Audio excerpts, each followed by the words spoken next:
इस वीडियो में हम लोग पिट्रियासिस रोजिया नाम की बीमारी के बारे में बात करेंगे।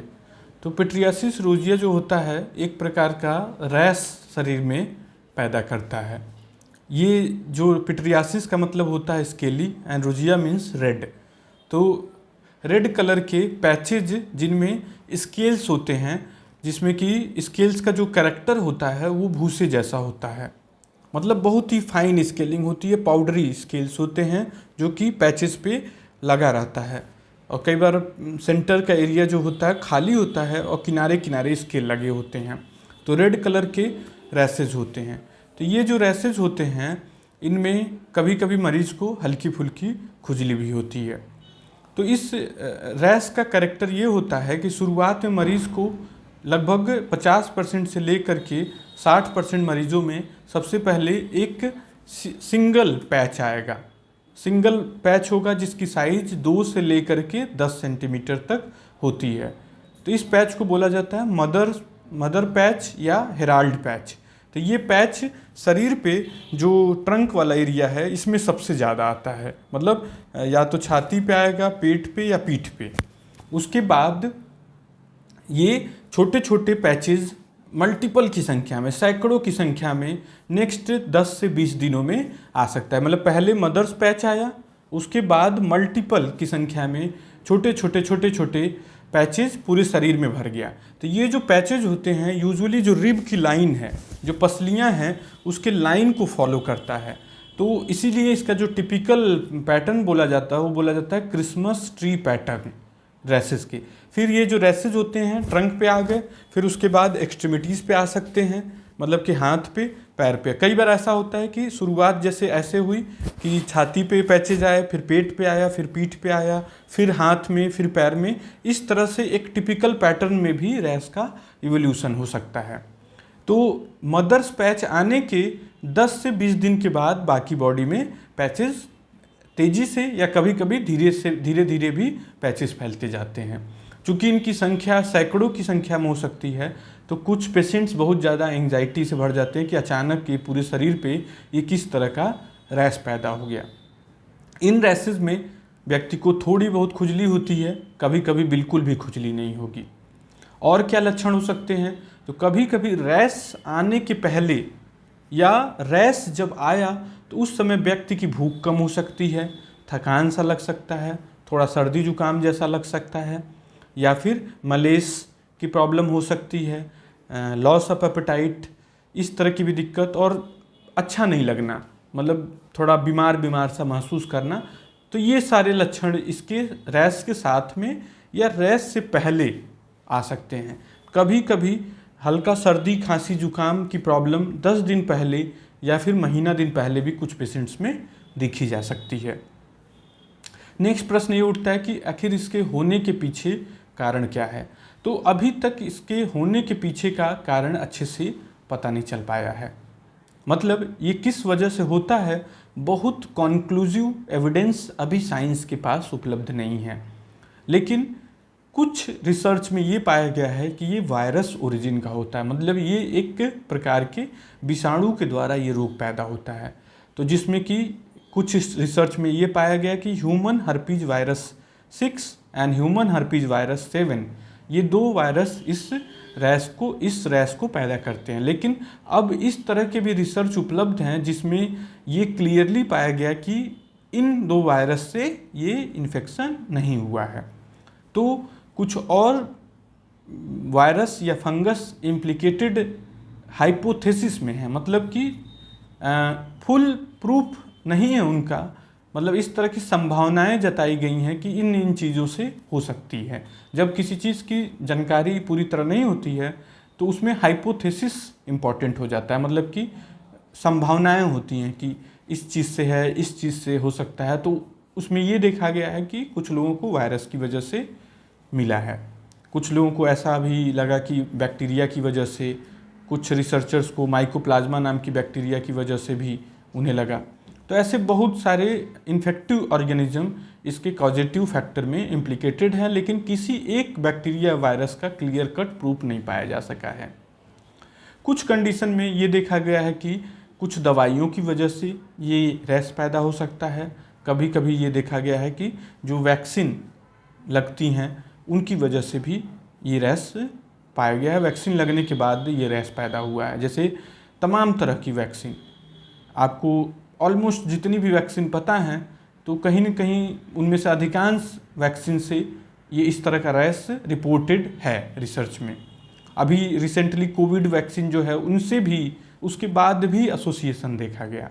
इसी तरह से दवाइयों की बहुत लंबी लिस्ट है कि जिससे इस तरह का रैश पैदा हुआ है। मतलब नई दवाइयों से लेकर के पुरानी दवाइयाँ, बायोलॉजिकल्स ग्रुप की दवाइयाँ, जिसमें तमाम तरह की दवाइयाँ, इन्फ्लिक्सीमैब, इस तरह की दवाइयाँ जो मैब करके आती हैं, बुखार की दवाइयाँ, एंटीबायोटिक्स, आइसोट्रेटिनोइन, इस तरह की दवाइयों से भी ये रिपोर्टेड हैं। लेकिन किसी भी कंडीशन में फुल प्रूफ नहीं है कि इनकी वजह से ही ये परेशानी पैदा हुई है। मतलब सब में सस्पिशन है कि इससे हुआ है कि नहीं हुआ है। तो ये प्रॉब्लम जो होता है ये यूजुअली पूरा जो इसका कोर्स होता है यूजुअली प्रोग्रेशन का, वो लगभग 2 हफ्ते से लेके 4 हफ्ते तक होता है। कभी कभी जो होता है कुछ एटिपिकल केसेस में रैशेस आते हैं फिर चले जाते हैं, फिर आते हैं फिर चले जाते हैं, और अधिकांश केसेस में 2 महीना से लेकर के 3 महीना में ये रैश अपना पूरा कोर्स पूरा कर लेता है और अपने आप शरीर को छोड़ करके चला जाता है। लेकिन कुछ एटिपिकल केसेस, जिनको एटिपिकल पी रोजिया बोला जाता है या पी रोजिया पर्सिस्टेंस बोला जाता है, उन केसेस में ये रैश कई महीनों तक भी देखा गया है। कुछ मरीजों में ये रैश लंबा भी चल सकता है।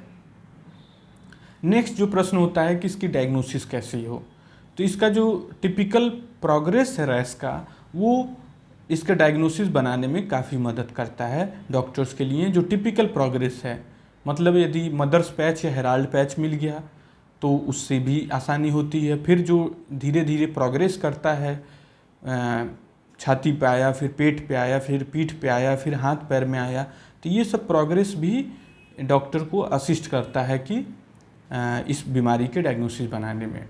कुछ बीमारियां इससे काफ़ी ज़्यादा मिलती जुलती हो सकती हैं, तो उस कंडीशन में एडिशनल टेस्ट की ज़रूरत पड़ सकती है। जैसे कि दाद की बीमारी, टीनिया की बीमारी कभी कभी हेराल्ड पैच से मिमिक कर सकता है, तो उसमें आपका डॉक्टर पोटेशियम हाइड्रोक्साइड स्टेनिंग करवाएगा, KOH स्टेनिंग करवाएगा, तो वो टेस्ट के थ्रू पता चल जाएगा। इसी तरह सेकेंडरी सिफिलिस और भी कुछ बीमारियां हैं जिसमें कि एरिथमिया एनुलर सेंट्रीफ्यूगम, इसी तरह से बहुत सारे एनुलर एरिथमियाज, गायरेट एरिथमियाज, कुछ इस तरह की बीमारियां होती हैं जिसमें कभी कभी डॉक्टर को कन्फ्यूजन हो जाता है। और यदि मरीज़ का एटिपिकल पी रोजिया है, पिट्रियासिस रोजिया है, तो उस कंडीशन में परेशानी डॉक्टर के लिए और ज़्यादा बढ़ जाती है। तो उस कंडीशन में आपका डॉक्टर बायोप्सी, मतलब आपके स्किन का छोटा सा टुकड़ा लेकर के उसको माइक्रोस्कोप में देख करके जांच कराया जाएगा। अब यहाँ पर बायोप्सी का कतई मतलब ये नहीं है कि डॉक्टर के मन में ये हो कि कोई कैंसर ना हो गया है मरीज को। अक्सर साधारण लोगों को ये लगता है कि डॉक्टर के दिमाग में लग रहा है कैंसर वाली बीमारी है, इस वजह से वो बायोप्सी करवा रहा है। तो ये जो है बिल्कुल गलत तथ्य होता है। बायोप्सी साधारण से साधारण स्किन की बीमारी और जटिल से जटिल स्किन बीमारी में भी करवाया जा सकता है। तो बायोप्सी का जब भी जिक्र हो तो कोई घबराने की बात नहीं है, कोई एंग्जाइटी की बात नहीं है। छोटा सा स्किन का टुकड़ा 2 mm या 4 mm का ले लिया जाता है और उसे माइक्रोस्कोप में देख करके डायग्नोसिस बनाने में आसानी मिल जाती है। तो एक बार जब डायग्नोसिस बन जाती है तो नेक्स्ट प्रश्न आता है ट्रीटमेंट का। तो जो पी रोजिया की प्रॉब्लम है ये सेल्फ लिमिटिंग डिसऑर्डर है, मतलब खुद से ही ठीक होने वाला बीमारी। ये खुद ब खुद 2 महीना, 3 महीने, 4 महीने में बीमारी अपने आप ख़त्म हो जाती है अधिकांश लोगों में। किसी किसी में और भी लंबी चल सकती है, मतलब 6 महीना, साल भर, 1.5 साल भी जा सकती है। तो इसीलिए पी रोजिया के ट्रीटमेंट में डॉक्टर्स विशेष कोई दवाई देना पसंद नहीं करते हैं। मतलब बहुत सिंपल, जैसे आपको हल्की फुल्की खुजली हो रही है तो खुजली के लिए मॉइस्चराइजिंग क्रीम, इमोलिएंट्स या एंटीहिस्टामिन नाम की दवाई दी जा सकती है, जैसे लिवोसेट्रिजिन, डेस्लोरेटिडिन, इस तरह की दवाइयाँ आपका डॉक्टर दे सकता है। लेकिन ये बहुत ही सिम्टोमेटिक केसेस के आधार पर डिसाइड किया जाता है। जैसे खुजली नहीं है तो इनकी भी ज़रूरत नहीं है। और जस्ट इसको वेट करना होता है पेशेंस के साथ, धैर्य के साथ, और ये बीमारी खुद ब खुद ख़त्म हो जाती है। लेकिन यदि आपको बहुत ज़्यादा खुजली हो रही है और बहुत ज़्यादा परेशानी हो रही है, ज़्यादा एक्जिमा वाले लीजन हैं, मोटे लीजन हैं, किसी लीजन से खुजली हो रहा है, उससे पानी छूट रहा है, तो इसको एक्जिमेटस वेरिएंट बोला जाता है पीरोजिया का, या बहुत ही ज़्यादा सीवियर है, तो उस केसेस में डॉक्टर्स आपकी ओरल स्टीरॉयड ग्रुप की दवाई दे सकता है और लगाने वाली स्टीरॉयड क्रीम्स भी दे सकता है। शॉर्ट कोर्स, यूजुअली स्टीरॉयड का इसमें शॉर्ट कोर्स दिया जाता है, 7 से 14 दिन की लो डोज स्टीरॉयड थेरेपी दी जा सकती है। कुछ रिसर्च में ऐसा पाया गया है कि एरिथ्रोमाइसिन नाम की एक दवाई आती है, एक एंटीबायोटिक है, जो कि कुछ मरीजों में इस बीमारी को बहुत जल्दी ख़त्म कर देता है यदि बीमारी के शुरुआती फेज में इस दवाई को दी गई तो सभी मरीजों में नहीं ख़त्म करता है, कुछ मरीजों में। तो इसलिए कुछ डॉक्टर, यदि आप शुरुआत के 7 दिन या 14 दिन के अंदर चले जाते हैं, तो वो एरिथ्रोमाइसिन नाम की दवाई आपको दिन में 3 से 4 बार खानी होती है। उसे एक बहुत पुरानी एंटीबायोटिक है, उसे देता है। इसी तरह से एसाइक्लोविर नाम की एक एंटीबायोटिक है, उसको भी कुछ डॉक्टर प्रिस्क्राइब करते हैं यदि मरीज शुरुआती फेज में आ जाता है तो इससे ये देखा गया है कि जल्दी रैसेस क्लियर हो जाते हैं। लेकिन ये ध्यान देना है कि ये दोनों एंटीबायोटिक सभी मरीज में काम नहीं करते हैं।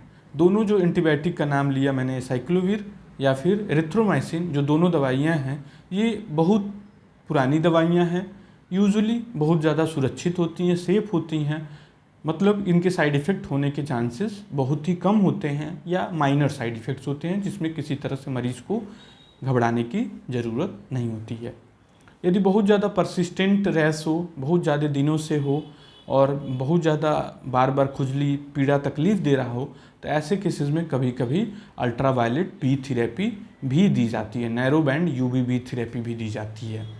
तो ये सब ऑप्शंस एक मायने में ये कहा जा सकता है कि डॉक्टर इंडिविजुअलाइज करेगा, मतलब आपके लक्षण को, आपके पीरोजिया के सिम्टम्स को, सारे ड्यूरेशन, मतलब कितने समय से है, ये सब को सोचते हुए आप अलग अलग मरीजों में अलग अलग थेरेपी दी जा सकती है।